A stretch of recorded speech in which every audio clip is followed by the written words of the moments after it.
On the 19th of May, 1536, the sky over the Tower of London was unusually clear.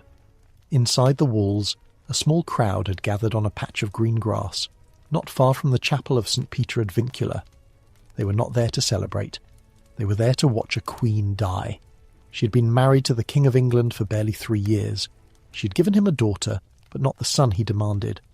Now she knelt in the dirt, blindfolded, waiting for a swordsman brought specially from Calais because he was said to be more merciful than an axe. Her name was Anne Boleyn.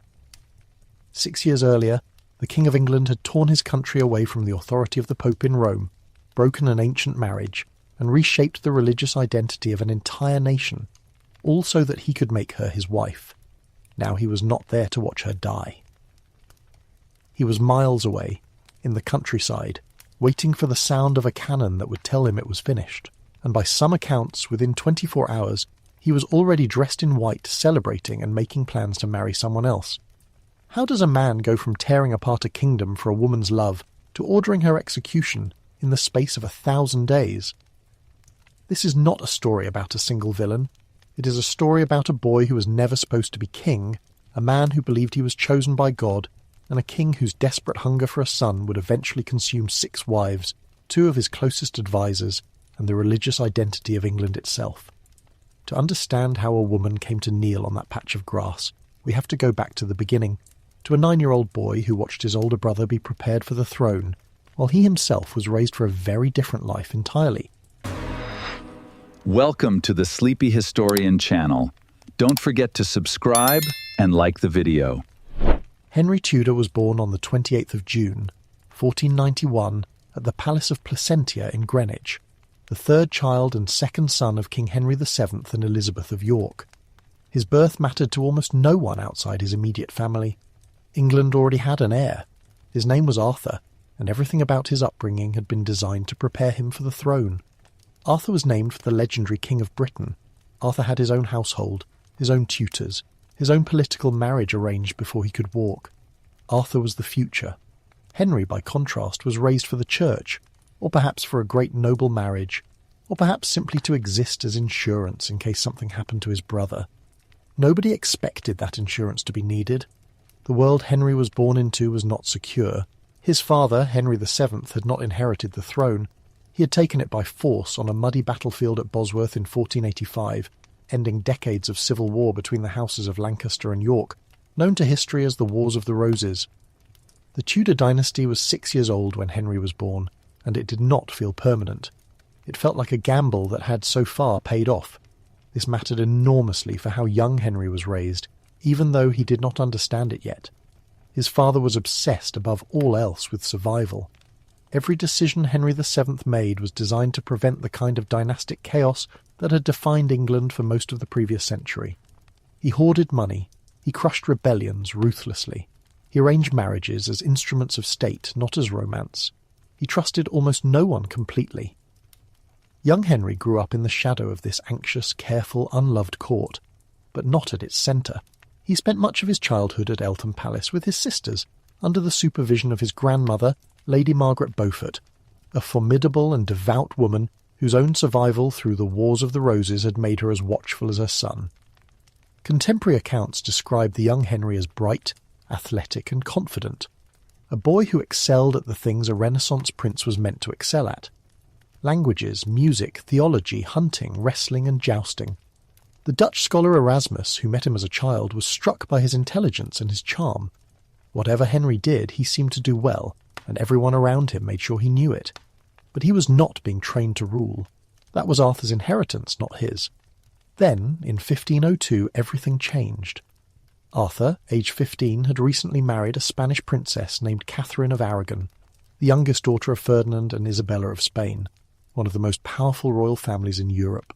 The marriage was the culmination of years of careful diplomacy, intended to secure an alliance between England and Spain, and cement the legitimacy of the still young Tudor dynasty.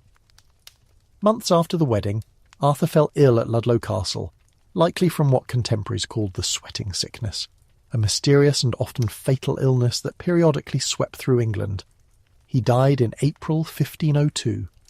At Eltham, the 10-year-old Henry received the news that his brother, the boy who had been groomed for the throne his entire life, was dead. Overnight, Henry became heir to the throne of England. Nobody had prepared him for this. Nobody had spent a decade shaping him into a future monarch the way they had shaped Arthur. Now he had to learn, quickly, everything Arthur had spent a lifetime absorbing, while grieving a brother he likely barely knew, and while his father, devastated by the loss and increasingly paranoid about the dynasty's survival, tightened his control over his one remaining son. Historians disagree about exactly how this sudden change affected Henry psychologically. We cannot know his private thoughts. No diary survives, and later accounts are coloured by what came after. But we can observe the practical consequences. Where Arthur had been given his own household and a measure of independence, Henry VII kept his surviving son close, almost confined, allowing him little freedom and few companions his own age. Some later commentators, including the Spanish ambassador, described the young prince as living almost like a prisoner in his own father's court. Closely guarded, rarely alone, his movements watched. There was also, quickly, a political complication. Catherine of Aragon, Arthur's widow, remained in England, a valuable diplomatic asset that neither Spain nor England wanted to lose. Within a year, a new plan was formed. Henry, the new heir, would marry his brother's widow. This required special permission. Church law forbade marriage to a brother's widow, based on a passage in the Book of Leviticus. To proceed, the family needed a dispensation from the Pope, on the grounds that Catherine's first marriage to Arthur had never been consummated, that she remained, in the language of the time, a virgin. Whether or not that claim was true would become, decades later, one of the most explosive political and religious questions in English history. At the time, in 1503, it was simply diplomacy. Pope Julius II granted the dispensation. Henry and Catherine were betrothed, but the marriage did not happen immediately. Henry VII, growing more cautious and financially calculating as he aged, kept delaying it, using his son's betrothal as a bargaining chip in negotiations with Spain, uncertain whether the Spanish alliance was still worth the cost. The engagement dragged on for years, leaving both Henry and Catherine in a strange unresolved limbo. Then, in April 1509, Henry VII died. At 17 years old, Henry Tudor was suddenly and completely free of his father's suspicion, free of the isolation of his boyhood, and now the undisputed King of England. At the time, this transition from watched isolated heir to unchallenged king may have seemed like simply the end of one chapter. But the psychological contrast, years of confinement followed by absolute unquestioned power, would shape the man Henry became in ways nobody around him could yet predict. To understand why Henry's coronation felt, to contemporaries, like the dawn of a golden age, we need to step back from Henry himself and look at the England he inherited. For most of the 15th century, England had been a country tearing itself apart. The Wars of the Roses had pitted two branches of the royal family, Lancaster and York, against each other in a series of brutal conflicts that killed thousands of nobles and soldiers and left the throne changing hands multiple times. Henry VII's victory at Bosworth in 1485 had ended the fighting, but it had not erased the fear that it might begin again. Henry VII had secured his throne and his son's inheritance of it by marrying Elizabeth of York, uniting the warring houses of Lancaster and York symbolically in the new Tudor dynasty, represented by the famous Tudor rose, which combined the white rose of York and the red rose of Lancaster into one emblem. But union on paper was not the same as security in practice. Rebellions and pretenders had plagued Henry VII's entire reign. Men claiming to be lost, Yorkist princes had raised armies against him. The Tudor claim to the throne was, by the standards of hereditary monarchy, genuinely weak, descended through a series of illegitimate births and female lines that had been legitimised only through legal manoeuvring generations earlier. This is the world that shaped Henry VII into the cautious, joyless, financially obsessive king that English chroniclers remembered him as. He had spent his reign hoarding a vast personal fortune, extracting money from his nobles through often unpopular and legally dubious means, and ruling through fear rather than affection. By the time he died, he was not loved. He was at best respected for having kept the peace. Into this atmosphere of relief mixed with resentment stepped his 17-year-old son, tall, athletic, handsome by the standards of the day, cultured, generous, and utterly unlike his miserly, suspicious father. The contrast could not have been more deliberate or more welcome. Where Henry VII had hoarded, young Henry VIII spent lavishly. Where his father had ruled through fear, the new king seemed to rule through charisma. He held magnificent tournaments. He composed music. He debated theology with visiting scholars. He was, in the words of one Venetian ambassador who met him early in his reign, quite simply one of the most impressive men he had ever encountered, fluent in several languages, remarkably well read, and possessed of a natural athleticism that made him excel at every physical pursuit a Renaissance prince was expected to master. England, exhausted by decades of civil war and years of grim Tudor austerity, was ready to fall in love with its new king, and for a time it did. Within weeks of his accession, Henry married Catherine of Aragon. The marriage his father had delayed for years finally taking place quickly, and by most accounts, quite happily. Catherine was 6 years older than Henry, intelligent, pious, and by all contemporary descriptions genuinely devoted to her young husband. For the first years of their marriage, the couple appeared to be a genuine partnership, not merely a diplomatic arrangement, but something closer to affection. But beneath the celebrations, the tournaments, and the genuine popularity of the new king, a larger European world was shifting, one that Henry, in his first years on the throne, was determined to insert England into as a major power, whether or not England's resources or Henry's political inexperience actually supported that ambition. At the time, the tensions between the great continental powers, France, the Holy Roman Empire, Spain, and the papacy, may have seemed like distant matters of little concern to an island kingdom still recovering from civil war. But they would come to define much of the first half of Henry's reign, pulling him into wars he could not really afford, alliances that shifted constantly, and a European diplomatic chessboard on which England was, in truth, a relatively minor piece pretending to be a major one. And there was one problem hovering over the young, celebrated king from his very first year on the throne, a problem that would not go away, no matter how many tournaments he won or wars he fought. Catherine of Aragon was not producing a son. Henry VIII wanted, more than almost anything else in the early years of his reign, to be a warrior king in the mould of his admired ancestor, Henry V, the victor of Agincourt, the conqueror who had briefly united the crowns of England and France.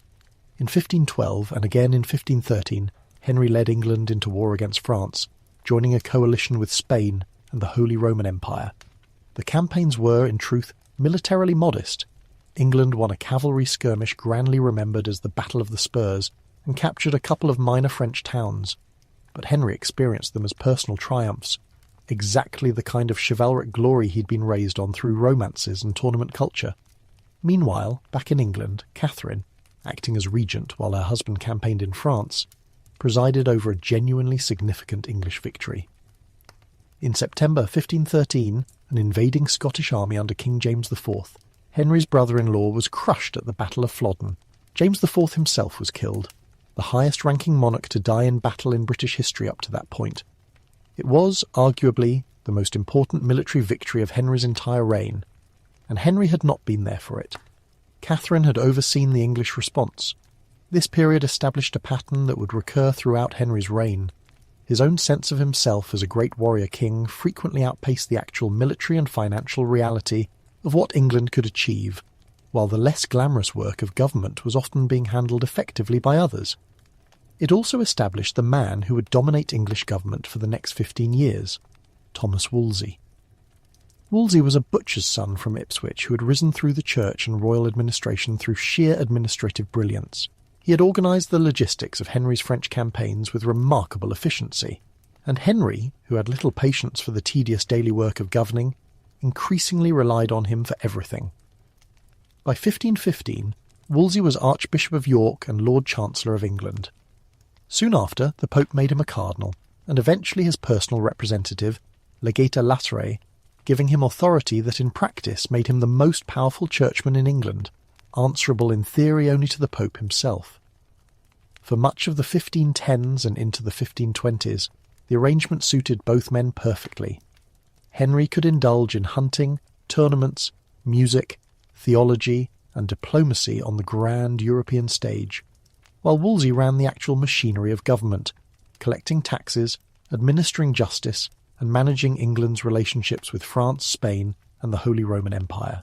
It was Wolsey who orchestrated one of the most spectacular diplomatic events of the era, the Field of the Cloth of Gold in 1520, an extraordinary meeting between Henry and the French King Francis I near Calais, involving temporary palaces, elaborate tournaments, and displays of wealth so extravagant that some English nobles nearly bankrupted themselves, trying to keep up with the required magnificence. The meeting achieved little of lasting political substance, but it perfectly captured the spirit of Henry's early reign: spectacle as statecraft, magnificence as a substitute for substance. But throughout all of this glittering activity, the wars, the tournaments, the diplomacy, the theological writing that would later earn Henry the title Defender of the Faith, from the Pope himself for a treatise defending Catholic doctrine against the reformer Martin Luther, one problem grew steadily more urgent and steadily more impossible to ignore. Catherine of Aragon's pregnancies kept ending in tragedy. Between 1510 and 1518, Catherine was pregnant at least 6 times. There was a stillborn daughter, a son named Henry, who lived only 52 days, another stillborn child, another son who died almost immediately after birth. Only one child survived infancy, a daughter born in February 1516, whom they named Mary. By the standards of the 16th century, this pattern of loss was tragic but not unheard of. Infant and maternal mortality were devastatingly common across all levels of society. But for a king whose entire dynasty rested on a single generation of Tudor rule, and whose father's reign had been defined by anxiety over dynastic security, the absence of a surviving male heir was not merely a personal grief. It was, in Henry's mind, an existential political crisis. England had never had a ruling queen in her own right accepted without dispute. The one significant precedent, the 12th century civil war known as the Anarchy, when a woman named Matilda had tried and failed to claim the throne, plunging England into nearly 2 decades of civil war, was not reassuring. To Henry, and to many of his advisers, a daughter as the sole heir did not feel like security. It felt like an invitation to exactly the kind of dynastic chaos his father had spent a reign trying to prevent. By the mid-1520s, as Catherine passed 40 and any realistic hope of another pregnancy faded, this anxiety had become the central unspoken crisis of Henry's reign. And then, into this atmosphere of dynastic dread, walked a young woman recently returned from the sophisticated French court, clever, dark-eyed, and by most accounts not conventionally the most beautiful woman at court, but possessed of a magnetism that Henry found impossible to ignore. Her name was Anne Boleyn. Henry had taken mistresses before. This was expected of a Renaissance king, and Catherine, whatever pain it caused her privately, tolerated it as part of the political and social fabric of the era.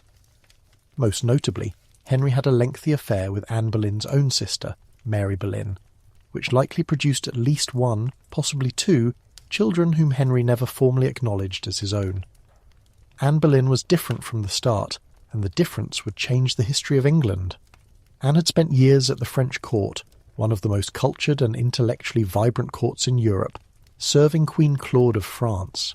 She returned to England around 1522 with a continental sophistication, wit and command of French fashion, and manners that set her apart from many of her English contemporaries. She was appointed as a lady-in-waiting to Queen Catherine, the same position her sister Mary had held before becoming the king's mistress. When Henry began pursuing Anne, likely around 1526, he expected the same pattern that had played out with her sister and with other women before her. Anne refused. Historians have debated extensively why Anne resisted where others had accepted. It is possible her family, ambitious and politically savvy, calculated that the position of mistress, as her sister's experience showed, brought temporary favour but no lasting security or status, while the position of wife brought everything. It is possible Anne herself, having witnessed the French court's more calculating approach to royal favour, understood her own value and refused to accept anything less than marriage. It is possible, too, that she recognised genuine strategic advantage in refusal, given how visibly desperate Henry had become for a legitimate son. What we do know, from Henry's own surviving love letters to Anne, a remarkable and unusually intimate set of documents for a king who left little personal writing behind, is that her refusal did not diminish his interest. It intensified it. Henry wrote to her with a passion and vulnerability strikingly absent from anything else that survives from his hand, describing himself as wounded by an arrow of love, begging for reassurance of her affection, and increasingly framing his pursuit of her not merely as desire, but as something approaching a matter of destiny. By 1527, Henry had convinced himself of something remarkable, that his marriage to Catherine had been cursed from the start, and that this curse explained the deaths of his sons. He fixed on a passage from the book of Leviticus, the same biblical text that had required a special dispensation for his marriage to his brother's widow in the first place, which stated that a man who marries his brother's wife would be punished with childlessness. Never mind that Catherine had in fact borne a living child, Mary. Henry now argued that the absence of a surviving son proved the marriage had never been valid in the eyes of God. This theological argument, whatever its sincerity, conveniently aligned with Henry's desire to marry Anne. Historians continue to debate how much of Henry's great matter, as the question of annulling his marriage to Catherine came to be known, was driven by genuine religious conviction, how much by desperate dynastic anxiety, and how much by simple romantic and sexual obsession with a woman who had made herself unavailable except on her own terms. The truth is probably that all three motivations were tangled together in Henry's mind, reinforcing one another, and that Henry himself likely could not have fully separated them. What is clear is that by 1527, Henry had instructed Cardinal Wolsey to begin seeking an annulment of his marriage to Catherine from the Pope. This should, in an earlier decade, have been a relatively manageable diplomatic and legal process. Popes had granted annulments to European monarchs before for various reasons, when it suited the Church's political interests. Wolsey, an experienced and skilled diplomat, likely believed he could manage this too. But the timing could not have been worse. In May 1527, the armies of the Holy Roman Emperor Charles V, who happened to be Catherine of Aragon's own nephew, sacked the city of Rome itself in one of the most traumatic events of the era, leaving Pope Clement VII effectively a prisoner of the Emperor's forces. Whatever the Pope's private feelings about Henry's request, he was now in no political position to anger the nephew of the Queen Henry wanted to discard. Emperor Charles V had made it clear that he expected the Pope to protect his aunt's marriage. Wolsey found himself trapped between an increasingly impatient, obsessed king who demanded results, and a Pope who was, quite literally, unable to give Henry what he wanted without provoking the most powerful ruler in Europe. For years the case dragged on. Legal proceedings, theological debates, a legatine court convened in England in 1529 that ultimately failed to resolve anything, endless diplomatic manoeuvring between London, Rome and the imperial court. Catherine, for her part, refused to cooperate with any suggestion that her marriage was invalid. She insisted, with total consistency for the rest of her life, that her marriage to Arthur had never been consummated, that she had come to Henry's bed a virgin, and that her marriage to Henry was lawful in the eyes of God. She would not retire quietly to a convent, as some suggested. She would not accept a lesser title. She fought for her marriage and her daughter's legitimacy with the determination that surprised and frustrated everyone around her, including, eventually, her own husband.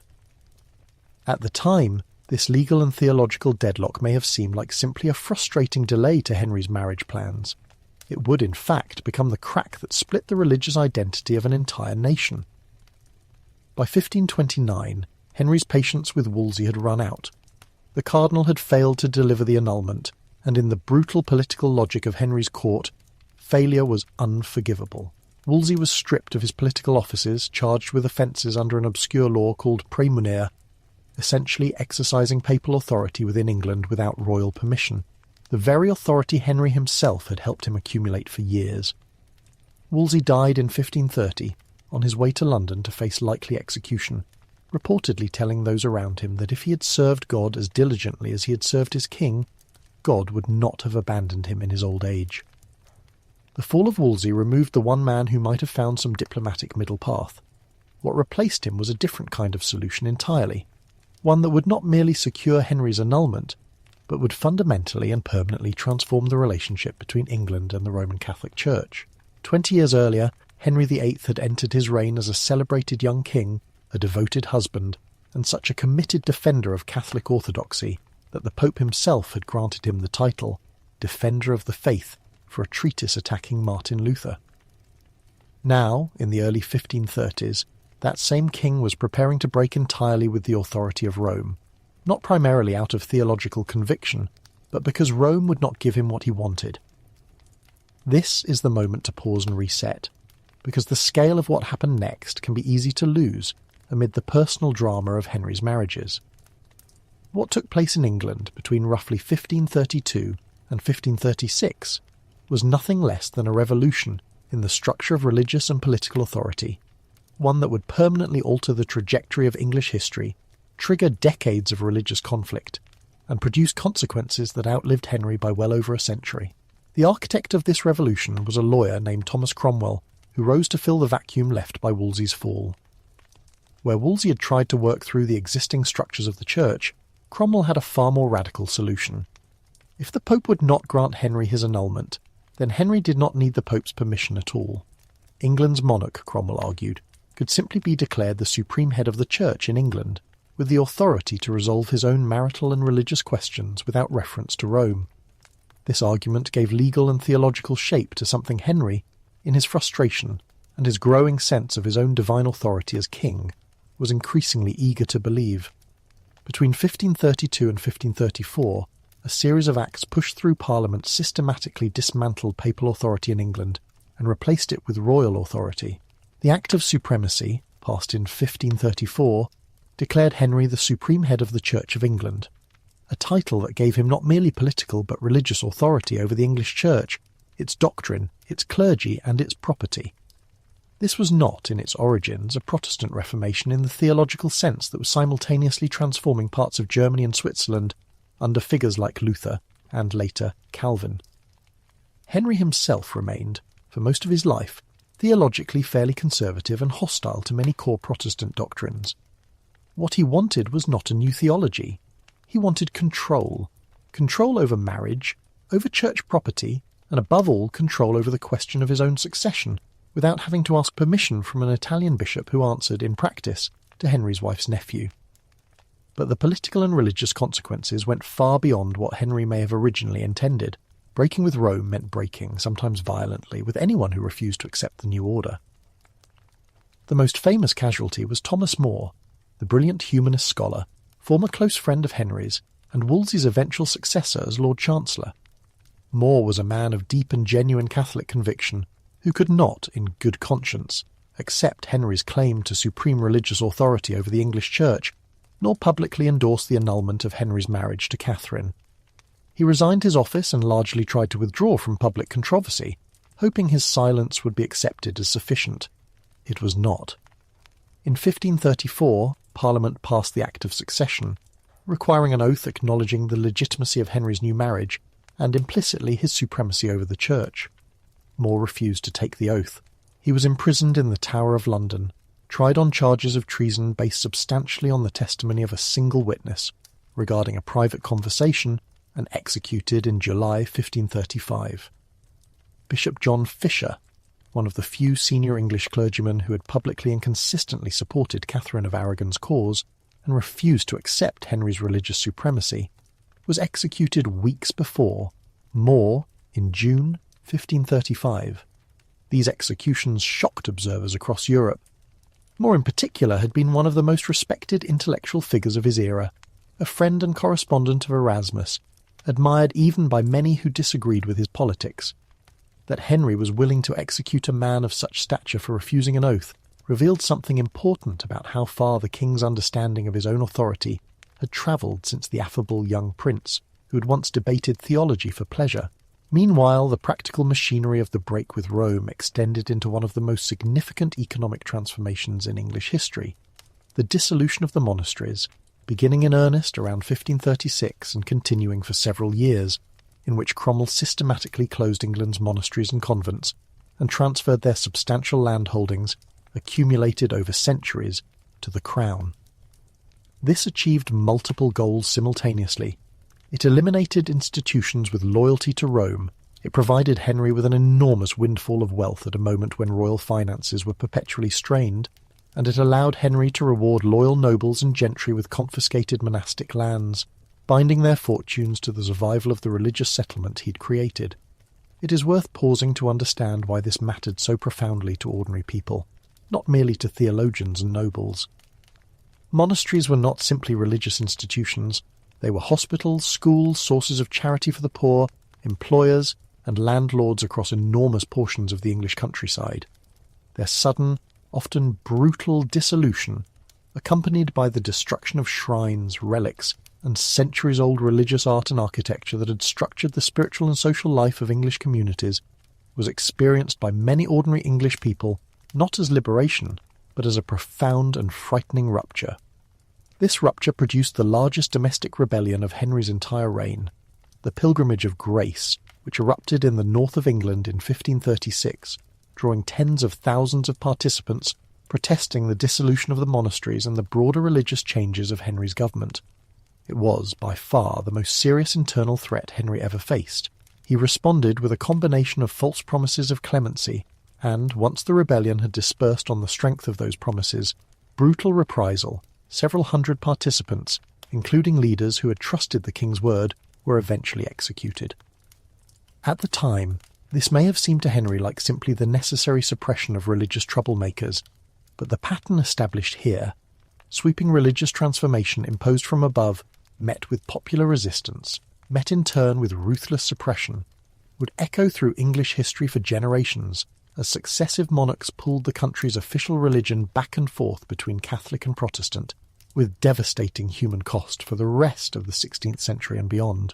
And all of this, the broken alliance with the Pope, the deaths of More and Fisher, the dissolution of centuries-old religious institutions, the largest rebellion of the Tudor era, had been set in motion, at least in its origins, by Henry's desperate desire to leave one wife for another, in pursuit of the son he believed only a new marriage could give him.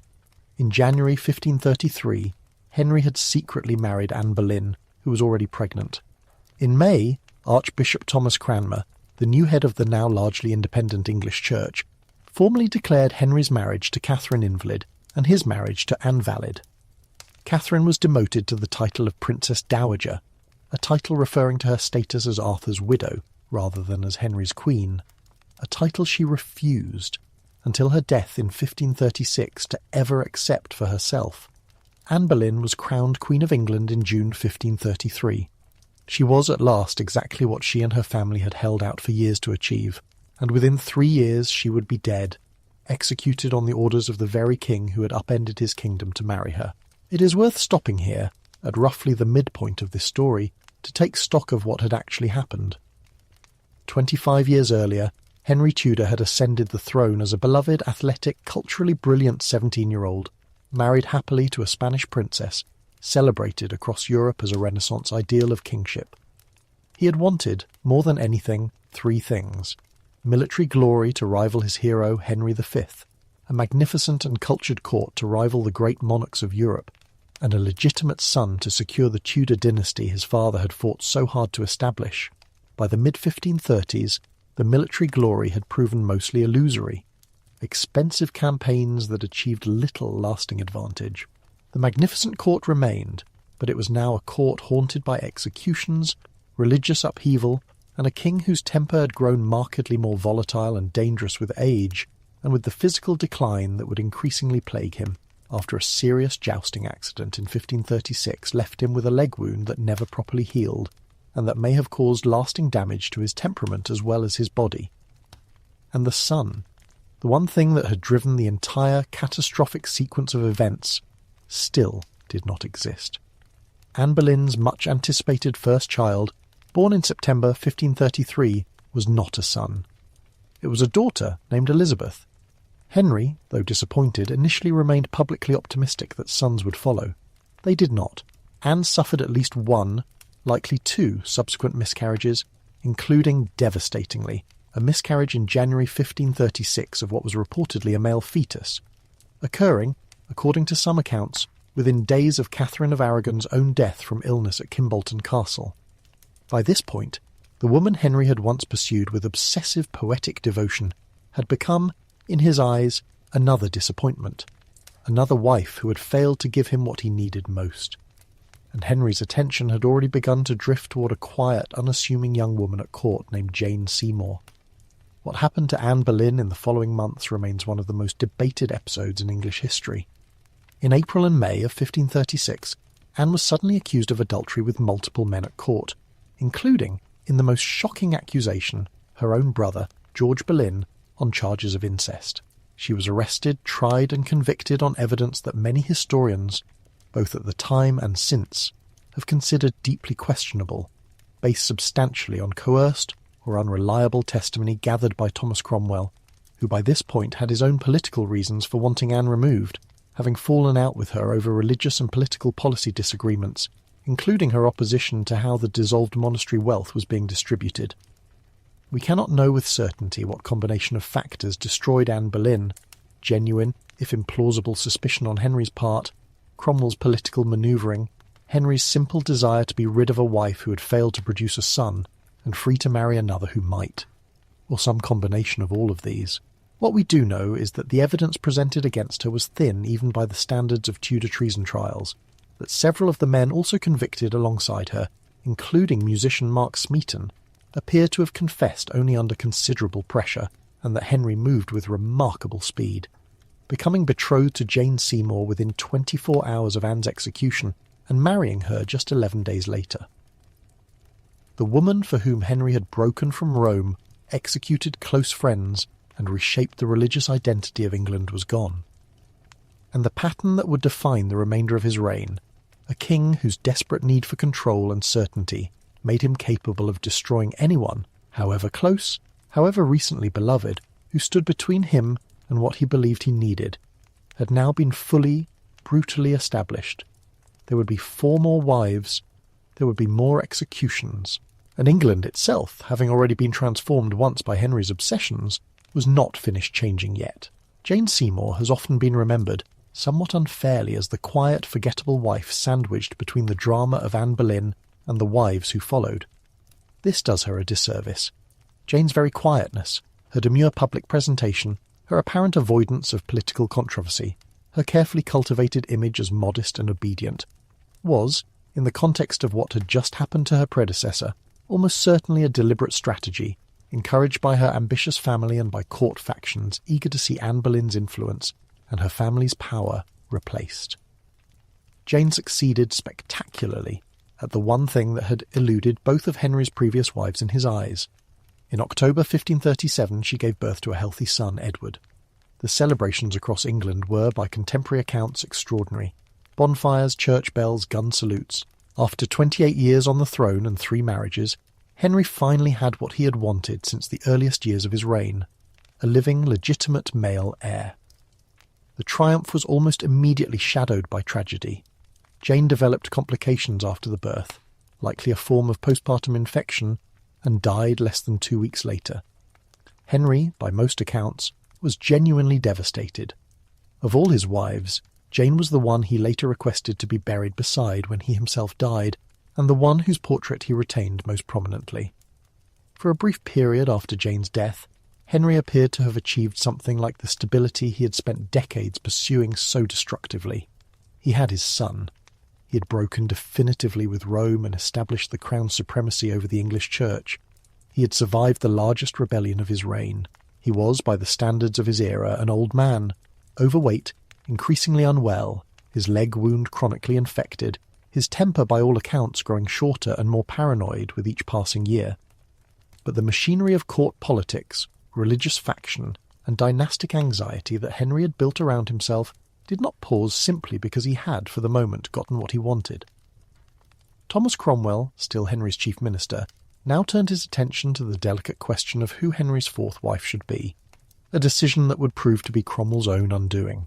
By 1539, European politics had shifted in ways that made Cromwell nervous. The Catholic powers of France and the Holy Roman Empire, usually rivals, had temporarily reconciled, raising the frightening possibility of a combined Catholic assault on schismatic Protestant-leaning England. Cromwell, whose own religious sympathies leaned more genuinely reformist than Henry's, pushed for an alliance with the Protestant princes of Germany, to be sealed through Henry's marriage to Anne of Cleves, sister of a German duke aligned with those Protestant states. Henry, sight unseen, agreed based substantially on a flattering portrait painted by Hans Holbein and glowing diplomatic reports of Anne's suitability.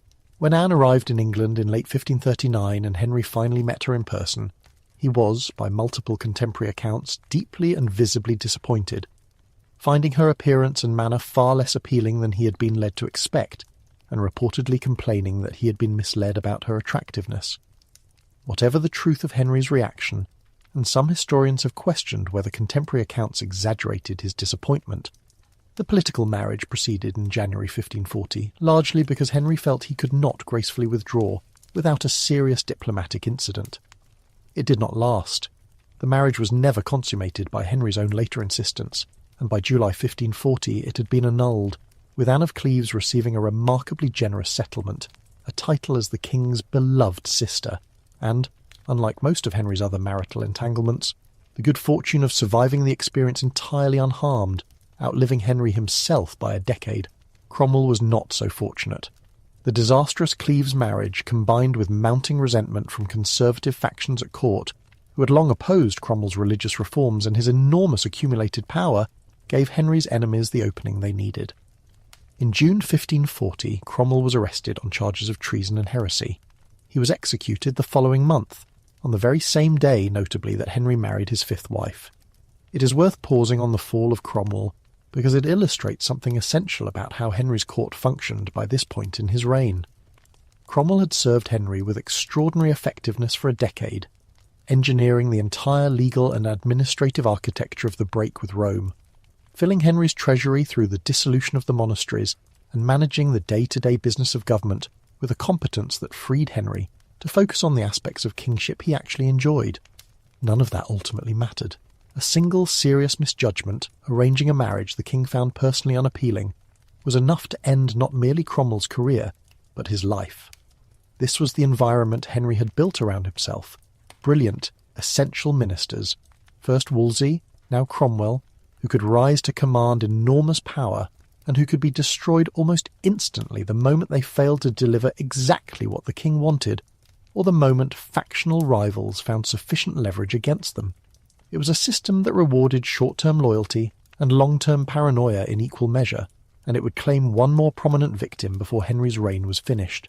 Thomas Cranmer, remarkably, would survive Henry's entire reign, one of the few senior figures close to the king who managed to navigate its dangers successfully to the end, though even he came dangerously close to destruction more than once. Henry's fifth marriage, to Catherine Howard, a young cousin of Anne Boleyn, likely still a teenager at the time of the marriage in 1540, while Henry was approaching 50 and in seriously declining health, followed a familiar and yet uniquely disturbing pattern.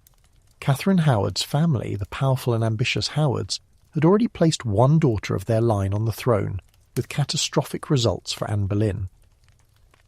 They tried again with Catherine, presenting her to the ageing, physically deteriorating king as a vibrant, youthful contrast to the disappointing Anne of Cleves. For a period, Henry appeared genuinely infatuated, referring to Catherine as his rose without a thorn. But within roughly 18 months, evidence emerged of Catherine's sexual history before her marriage to Henry, and, far more dangerously for her, credible allegations of an affair conducted after the marriage with a courtier named Thomas Culpeper. Whatever combination of genuine misconduct and court factional manoeuvring lay behind the accusations, the outcome, for a king who by this point had already executed one wife on adultery charges of questionable reliability, was never seriously in doubt. Catherine Howard was executed in February 1542, reportedly asking, before her death, that the block be brought to her room the night before so she could practice how to place her head upon it with dignity, a detail that, whether or not entirely accurate in the historical record, has come to symbolize the particular horror of her situation. A teenager, manipulated by ambitious relatives into a marriage with a violent, aging king, destroyed within 2 years for offences that, however real, existed within a court culture that had made her extraordinarily vulnerable from the start. By this point in the documentary's timeline, the transformation in Henry himself demands attention. The charming, athletic, culturally brilliant young king of 1509 was, by the early 1540s, almost unrecognisable. Years of jousting injuries, worsened by the catastrophic fall in 1536 that some historians believe may have caused lasting brain injury contributing to his increasingly erratic and violent temper, had left him in chronic pain. His weight had ballooned dramatically. Later estimates, based on surviving armour, suggest he may have weighed well over 300 pounds by the end of his life. His leg wound remained perpetually infected, requiring painful daily treatment and likely emitting a smell noticeable to those around him. The man who had once been celebrated across Europe for his physical magnificence had become, by most surviving accounts, a figure that courtiers approached with genuine fear. Prone to sudden rages, obsessed with real and imagined threats to his authority, and willing, as the executions of More, Fisher, Anne Boleyn, Cromwell and Catherine Howard had already demonstrated, to destroy even those closest to him with terrifying speed once he decided they had failed him or betrayed him. It is against this backdrop, a dying, dangerous, unpredictable king, that Henry's sixth and final marriage must be understood. Catherine Parr, whom Henry married in 1543, was different from her predecessors in almost every respect. She was an intelligent, twice-widowed woman in her 30s, already an experienced manager of households and, crucially, already skilled, through her previous marriages to older ailing men, in the delicate art of caring for a difficult, unwell husband. Catherine Parr's marriage to Henry was, by most accounts, genuinely successful, in the specific sense that mattered most at this stage of Henry's life. She survived it. She brought genuine warmth back into the fractured Tudor family, working to reconcile Henry with his two daughters, Mary from his marriage to Catherine of Aragon, and Elizabeth from his marriage to Anne Boleyn, both of whom had at various points been declared illegitimate and excluded from the succession amid the turbulence of their fathers' marriages, as well as maintaining a close relationship with young Prince Edward. Catherine Parr was also an intellectually serious woman with genuine reformist religious sympathies, and at one dangerous moment in 1546 conservative factions at court, hostile to the increasingly Protestant direction of religious debate she encouraged, nearly succeeded in turning Henry against her, securing what appears to have been a warrant for her arrest on charges related to heretical religious views. According to accounts of the episode, Catherine, warned of the danger, moved quickly to reconcile with Henry, presenting herself as having only ever engaged in theological discussion to distract and comfort him in his illness, never to instruct or challenge him. Flattery that Henry, by this point desperate for both comfort and validation, apparently accepted. The arrest warrant was torn up. It was by most measures an extraordinarily narrow escape, one more reminder of just how genuinely dangerous proximity to Henry remained until his very last days. By the mid-1540s, Henry's health had deteriorated to the point where he could barely walk without assistance, requiring mechanical devices to help move him between rooms.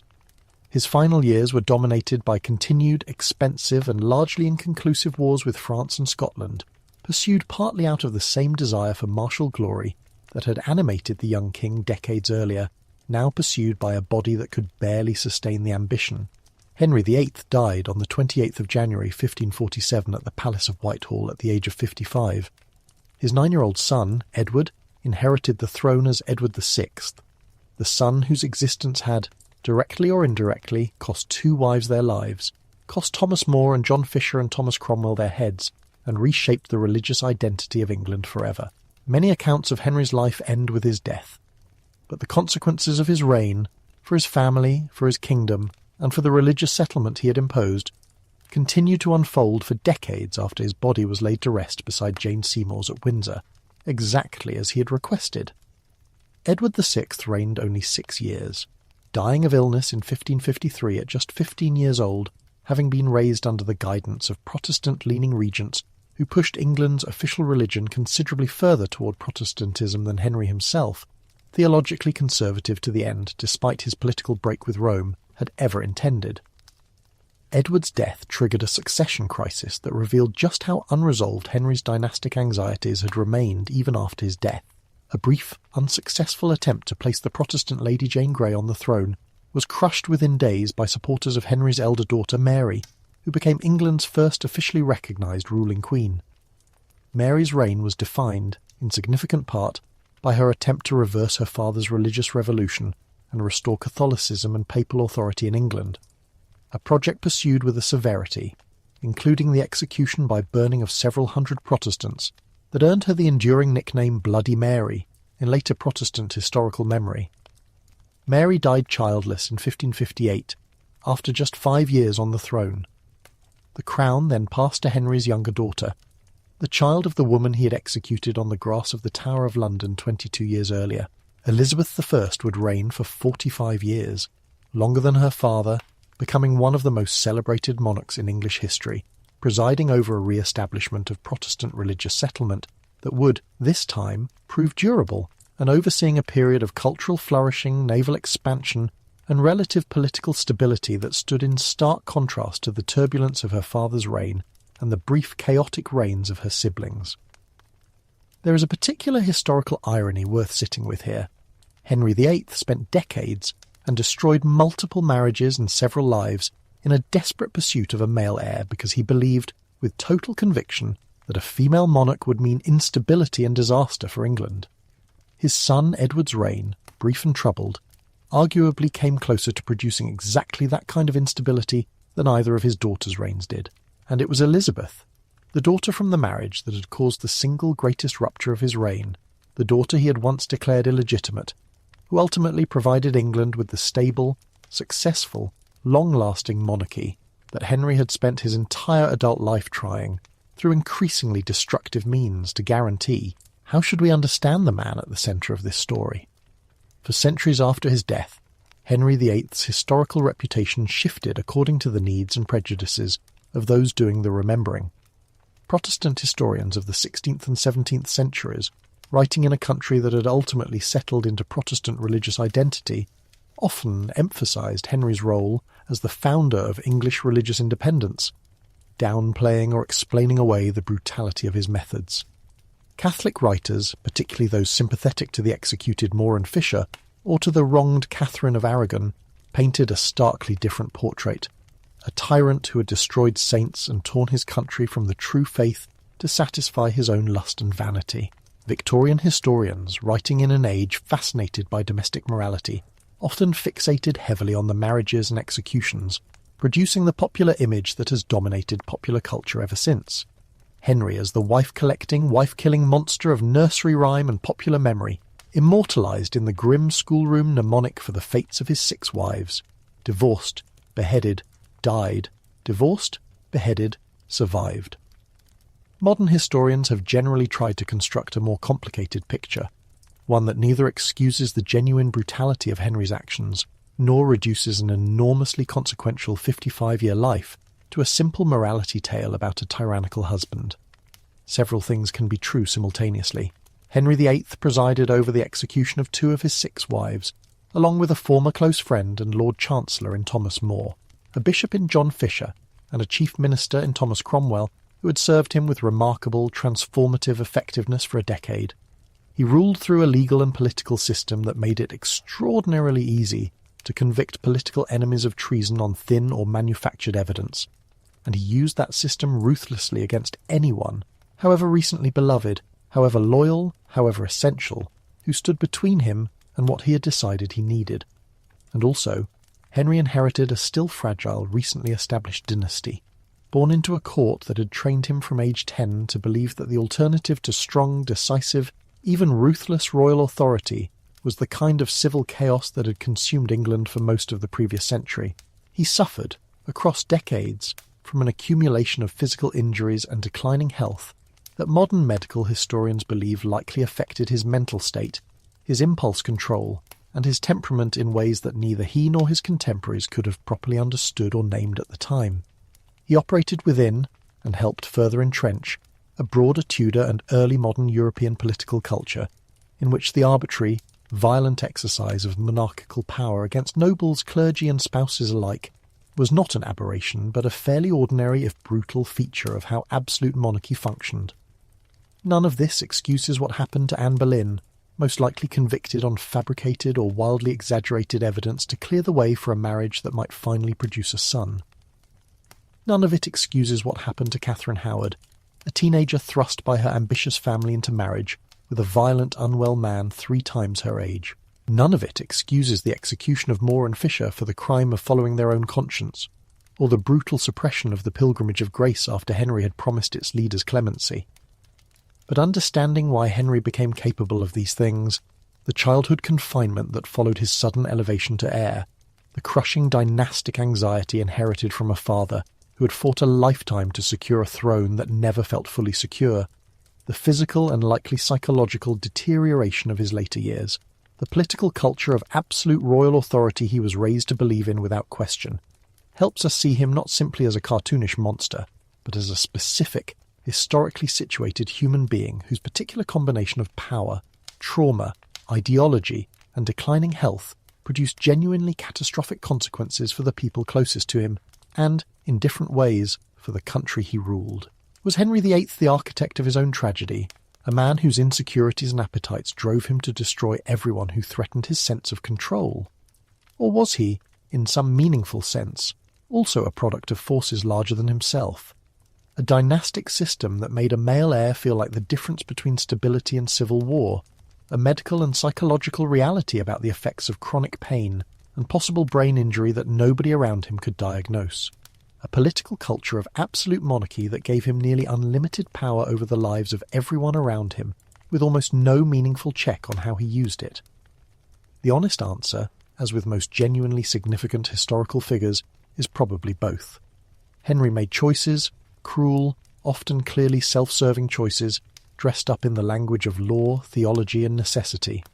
And those choices had devastating human costs that fell disproportionately on the women in his life. And Henry was also shaped, in ways he likely never fully understood himself, by circumstances of upbringing, health, and political culture that made those choices, however monstrous their consequences, feel to him like necessity rather than cruelty. What did Henry VIII actually accomplish, and what did he fail to accomplish? He failed, in the most direct and immediate sense, to achieve the one thing he spent decades and enormous human cost pursuing: a secure, stable, multi-generational Tudor male succession. His son Edward died at 15. The dynasty Henry had been so desperate to secure through male heirs ended within just over half a century of his death, with the death of his daughter Elizabeth in 1603, childless, unmarried, the throne passing not to a Tudor at all but to the Stuart King of Scotland, James VI, who became James I of England. And yet Henry's reign produced consequences of extraordinary and lasting significance, almost entirely different from what he had originally intended. The break with Rome, begun as a solution to a marital problem, permanently altered England's religious identity, setting the country on a Protestant trajectory that would shape its politics, its colonial ventures, its relationship with continental Europe, and its internal religious conflicts for centuries.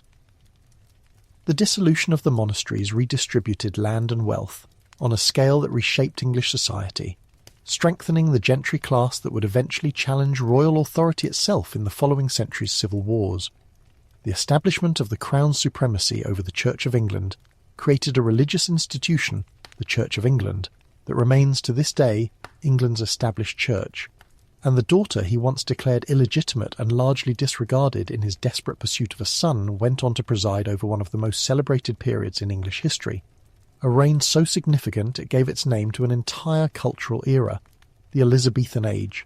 Later generations, looking back, often misunderstood or oversimplified Henry, reducing a complicated 55-year life, a genuine religious revolution, and a fundamental reshaping of English state and society into a story primarily about a fat, violent king who couldn't keep a wife. That popular image is not entirely wrong, but it is radically incomplete. We remember Henry VIII because his reign sits at one of the genuine hinge points of English history, the moment when the medieval, Rome-aligned England of his childhood became the Protestant, increasingly centralised, increasingly powerful early modern state that would, within a few generations, begin building a global empire.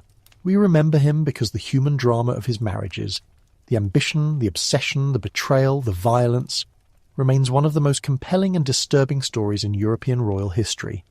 A story that continues to be retold, adapted, and re-examined precisely because it resists easy moral resolution. Return for a moment to that patch of grass at the Tower of London in May 1536. Anne Boleyn knelt in the dirt waiting for a swordsman's blade, having once been the woman for whom a king tore his country away from 1,000 years of religious authority. Within hours that same king would be celebrating, already looking toward his next marriage, already convinced, as he would remain convinced through 4 more marriages and 2 more executions, that whatever came next would finally give him the certainty and security he had spent his entire life chasing. He never fully found it. The son he destroyed so much to obtain died at 15. The dynasty he tried to secure through violence and upheaval collapsed within one more generation. The religious revolution he began primarily to solve a personal marital problem outlived him by centuries, in ways he could not have predicted and might not have entirely wanted. Perhaps the tragedy of Henry VIII was not simply that he wanted too much power, or loved too many women, or feared too deeply the dynastic chaos his father had spent a lifetime trying to escape. Perhaps the deeper tragedy was that a man raised from childhood to believe that control, certainty and absolute authority were the only things standing between order and catastrophe could never actually achieve the certainty he was chasing, and that every person who came close enough to see that desperation up close eventually paid the price for it. History remembers the king who broke with Rome, who executed 2 wives and 2 of his most capable ministers, who reshaped a nation's religious identity to solve what began as a private problem of the heart. But behind the crown, behind the 6 marriages and the mounting bodies, was a frightened child who became heir by accident, a young king who was never taught to accept limits, and an aging, suffering man who never stopped believing that one more marriage, one more execution, one more assertion of absolute power would finally give him the son, the certainty and the peace that always seemed to be just out of reach. What do you think? Was Henry VIII the architect of his own family's destruction, or was he too, in his own way, trapped by a world that had taught him that survival itself required becoming exactly the kind of king he became?